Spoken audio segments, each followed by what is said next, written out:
মুর্শিদাবাদের বেলডাঙ্গায় বিধায়ক হুমায়ুন কবিরের বাবরি মসজিদের অনুষ্ঠান। আর জানিয়ে গরম বাংলার রাজনীতি।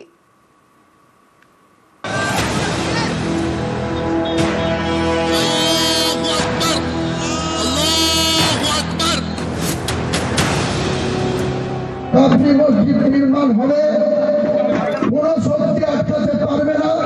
বাবরি মসজিদ তৈরি করে দিয়ে পশ্চিমবঙ্গের জ্বলন্ত সমস্যার থেকে তৃণমূল কংগ্রেস মুক্তি পাবে না, আর পশ্চিমবঙ্গের বৃহত্তর জনসমাজও চুপ করে বসে থাকবে না। ধর্মীয় বিভাজনের চেষ্টা করছে বিজেপি, আর তাকে সহযোগিতা করছে আমাদের কিছু মানুষ, যাদের বলা হয় গাদ্দার, যাদের বলা হয় মির্জাফর।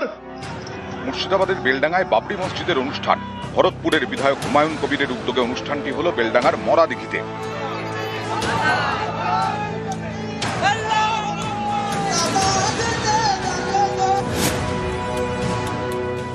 বাবরি মসজিদ নির্মাণ হবে, কোনো শক্তি আটকাতে পারবে না। বাবরি মসজিদ হবে মুর্শিদাবাদের মাটিতে। বাবরি মসজিদের অনুষ্ঠান উপলক্ষে সৌদি আরব থেকে দুজন ধর্মগুরু এসেছেন। আমন্ত্রিত ছিলেন 400-রও বেশি অতিথি। অনুষ্ঠানে নিরাপত্তায় 3000 পুলিশ কর্মী, ছিলেন 2000 স্বেচ্ছাসেবক। 40,000 অতিথির জন্য খাওয়ার ব্যবস্থা করা হয়েছিল। হুমায়ুনের দাবি, মসজিদ ছাড়াও এখানে হোটেল, রেস্তোরাঁ, হেলিপ্যাড হবে। বাজেট প্রায় 300 কোটি টাকা।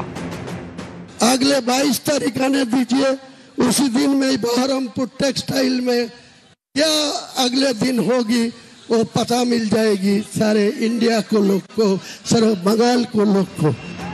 হুমায়ুনের বাবরি মসজিদের অনুষ্ঠান ঘিরে গরম বাংলার রাজনীতি।